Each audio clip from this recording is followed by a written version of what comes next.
Hola a todos desde oposicionbomberoonline.org. Hoy os quiero presentar la sesión 63, la cual tiene una clase que trata sobre pérdidas de conciencia, posiciones de espera, material tanto de inmovilización como de transporte, sistemas de recogida y transporte tanto con el material y como de forma manual, y también incluso abarcamos en esta clase los accidentes con múltiples víctimas.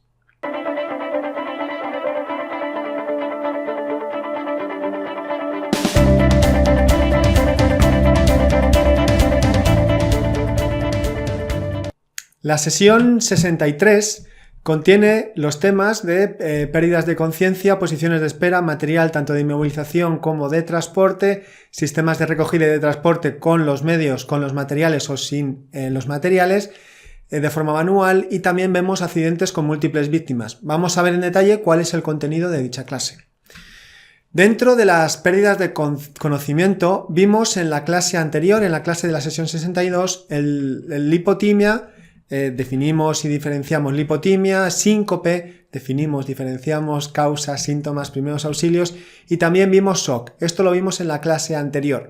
En esta clase continuamos con las pérdidas de conocimiento, pero en este caso comenzaríamos por el coma. También explicaríamos qué es el coma, cuál es la diferencia con el resto de pérdidas de conocimiento, cuáles son sus tipos en función de sus causas, cuáles son los síntomas que presenta una persona que está en coma y los primeros auxilios que vamos a efectuar a una persona que se encuentre en esta situación. Dentro de las pérdidas de conocimiento hablaremos también de las convulsiones. Definiremos y diremos qué son convulsiones, por qué se produce este tipo de situaciones, veremos las causas que las pueden originar, los síntomas que se presentan y los primeros auxilios que debemos de realizar. En este caso hablaremos un poco más en detalle de la epilepsia. Veremos también dentro de las pérdidas de conocimiento el hecho de la embriaguez. Definiremos lo que es y veremos primeros auxilios. Introduciremos un poco de culturilla hablando de la inyección endovenosa que se realiza cuando una persona entra en un coma etílico, la cual está compuesta principalmente por B1, B6 y glucosa. Hablamos en detalle de esa inyección y qué es lo que nos aporta. También hablamos en este tema sobre la adrenalina. En caso de que una persona esté intoxicada, si es correcto aplicar adrenalina, una inyección de adrenalina o no. Lo explicamos todo en la clase de forma detallada. También pasaríamos a ver otro tema dentro de los primeros auxilios, viendo las posiciones de espera. Las posiciones de espera, cuando nosotros nos encontramos a un paciente que ha sufrido algún tipo de lesión, pues tenemos que en un principio no trasladarlo, a no ser que sea extremadamente urgente porque hay un riesgo que puede acontecer sobre ellos, o bien porque el traslado, o bien para realizar el traslado a la ambulancia o al servicio que lo va a transportar. Pero existen unas posiciones de espera para aquellas personas que se encuentren con determinadas lesiones, en las cuales vamos a ver todas ellas. Vamos a ver la posición de cúbito supino, lateral y prono, vamos a ver la posición de Fowler, vamos a ver el Trendelenburg modificado, que es la posición anti-shock, vamos a ver también el anti-Trendelenburg, o también llamada posición de Morastin, vamos a ver la posición de Roser, vamos a ver la posición genupectoral y también veremos la posición lateral de seguridad, cómo se realiza paso a paso. Dentro de las posiciones de espera, luego hablaremos en función de la patología, qué posiciones de espera vamos a realizar. En función de si la paciente tiene una insuficiencia respiratoria, si tiene problemas circulatorios, si está en coma, si tiene un traumatismo abdominal y si tiene problemas cardíacos. En cada una de estas situaciones vamos a ver qué posiciones de espera son las más recomendadas y por qué. Luego, dentro del material de inmovilización y de transporte, veremos en detalle el uso del collarín. El collarín cervical es uno de los instrumentos más colocados por los bomberos. Explicamos en la clase por qué, definimos qué es el collarín, cómo se compone, cuáles son sus características y por qué es tan importante el mismo, cuándo lo vamos a usar, cómo se mide el tamaño o la longitud del collarín, dónde se ajusta esto dentro del collarín. Vemos que las recomendaciones del 2015 del Consejo Europeo de Resucitación nos dicen algo que contradice un poco al trabajo de los bomberos. Analizamos todo este punto y también vamos a ver el collarín, que es compatible con otros materiales de inmovilización y de transporte, y vamos a explicarlo en la clase con todo detalle. Dentro de los materiales de inmovilización también veremos la férula espinal y, al igual que en el collarín, explicaremos en detalle pues qué es, cómo se compone, cuáles son sus características, cuándo se usa, cómo es su colocación, cómo vamos a realizar la extracción de una persona con un férula espinal colocado, y la compatibilidad de este medio con otros medios como la dama de Elche, el propio collarín cervical, la tabla de rescate, el colchón de vacío, etc. Seguimos con los materiales de inmovilización y vamos a ver también la camilla de cucharas, tijeras o palas. Vamos a ver cuál es su composición, sus características, cuándo se usa, cuáles son las ventajas y cómo se maneja la misma. También vamos a ver el tablero espinal o tabla de rescate, que es un dispositivo que los bomberos lo llevamos en las bombas urbanas pesadas, bombas urbanas ligeras y en el furgón de salvamentos varios.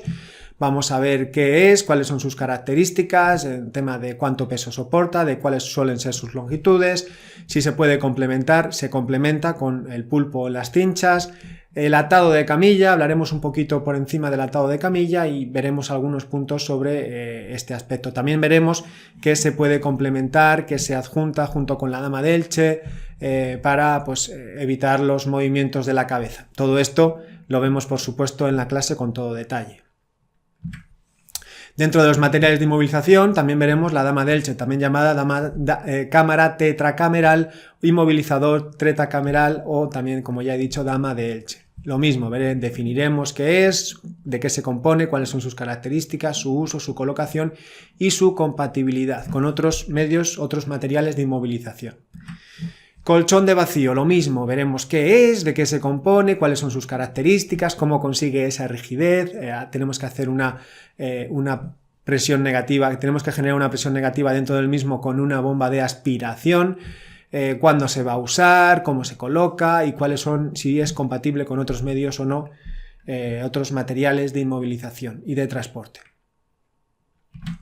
También hablaremos de las férulas, ¿vale? Cómo son, de qué se componen, cuáles los puntos importantes de este tipo de material de inmovilización, cuáles son sus características, sus usos, su colocación y su compatibilidad. También aquí veremos que hay diferentes tipos.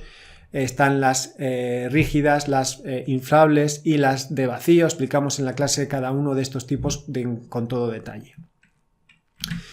También veremos los cabestrillos, un elemento más sencillo, veremos su composición, sus características, su uso, su colocación y su compatibilidad con otros medios, al igual que el resto de materiales de inmovilización. Continuamos y en este caso vamos a ampliar con imágenes y con explicación el tema de la camilla que va ubicada en las ambulancias. Vamos a explicar todos los ajustes que tiene, las características, los usos que le podemos dar y por supuesto es compatible con la tabla de rescate y otros materiales de inmovilización. Lo explicamos en la clase con todo detalle.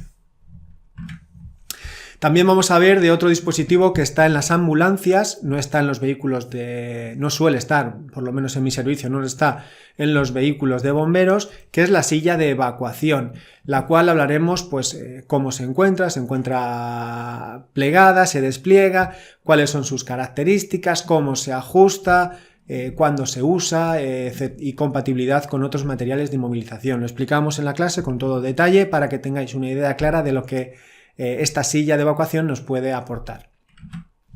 También me parece interesante hablar de los materiales de inmovilización y de transporte que llevan los vehículos de altura, como autoescaleras automáticas, autobrazos articulados, autobrazos automáticos, etc. En este caso hablaremos del soporte y de la camilla plegable que tiene la misma, que se pone encima del soporte. O sea, nosotros llevamos un soporte en el vehículo de altura que lo ponemos sobre la cesta y sobre ese soporte iría la víctima encima de una camilla plegable o también, como veremos luego a continuación, una camilla barca, que son las camillas que suelen ir en este tipo de vehículos. Hablamos cómo se monta, cuáles son sus características, su uso y compatibilidades.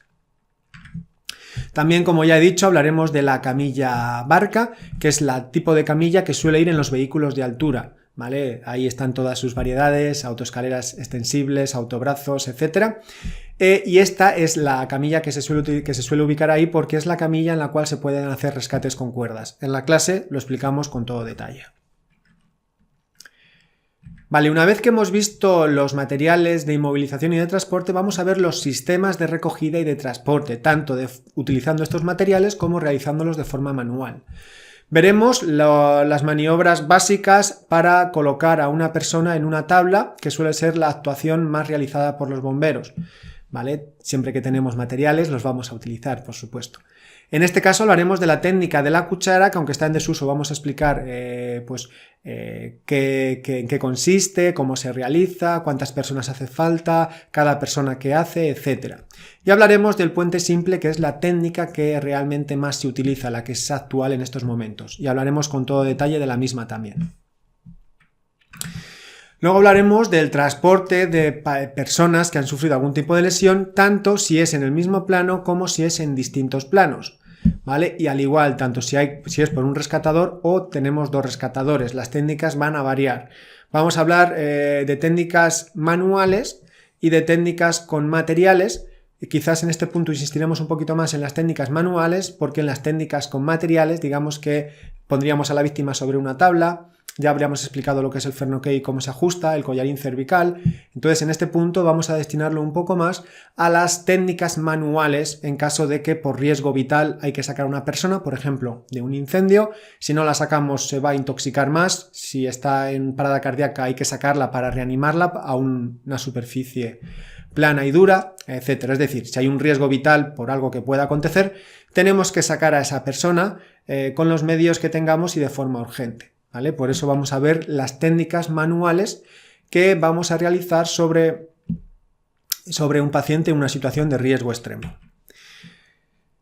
Vale, hemos dicho, vale, esto es lo mismo, solo que aquí estamos en distintos planos y aquí tenemos un socorrista o dos, que las técnicas van a variar si somos uno o dos. Y las diferentes maniobras de transporte, pues puede ser el apoyo humano, puede ser el arrastre.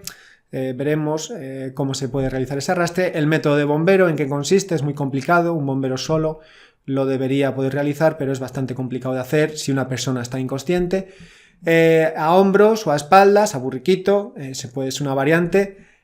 Si arrastramos cogiendo por las axilas o si arrastramos cogiendo por los pies. Veremos la dificultad si vamos a pasar diferentes niveles, si no vamos a pasar por diferentes niveles. La utilización de métodos de fortuna, como puede ser una manta, puede sernos muy útil. La técnica de la silla de la reina, tanto a 2 manos, a 3 manos, a 4 manos. Esto va a variar un poco del estado de conciencia del paciente. La maniobra de Reuteck, vamos a verla en detalle, viendo terminología, la cual nos pueden preguntar en los exámenes, tracción biaxial, etc. Vamos a ver también métodos de fortuna, si tenemos una silla la podemos usar, y también la tabla, que sería lo que más solemos utilizar los bomberos siempre que ésta es accesible a ese lugar. Vale, cambiaríamos de tema dentro de esta clase es bastante larga, dura 3 horas y 39 minutos, pero bueno, creo que es importante decirlo todo y con esto acabaríamos el tema de primeros auxilios. Vale, también vamos a ver el tema de accidentes de múltiples, bueno, el accidente con múltiples víctimas, en el cual introduciríamos qué es dicha situación, definiríamos qué es catástrofe y cómo podríamos englobarla dentro de los accidentes con múltiples víctimas. Vale, aquí donde veis accidentes múltiples con víctimas es accidentes con múltiples víctimas, ¿vale? Disculpadme, va a estar así en todas las diapositivas. Vale, hablamos de la sectorización. En este caso me parecía importante hacer un inciso sobre socorro, porque hay una área de socorro que técnicamente, digamos, no está bien dicho, aunque es aceptado. Entonces explicamos qué es el término puro de socorrer, rescatar y realizar el salvamento, y luego explicamos también la sectorización que vamos a realizar, realizando pues el área de salvamento, el área base y el área de socorro, y por eso explicamos el concepto puro de socorrer y el área de socorro para que no confundamos términos por si nos hacen alguna otra pregunta tipo test. Veremos las diferentes norias de evacuación, que van a depender en función de dónde se mueva a las víctimas.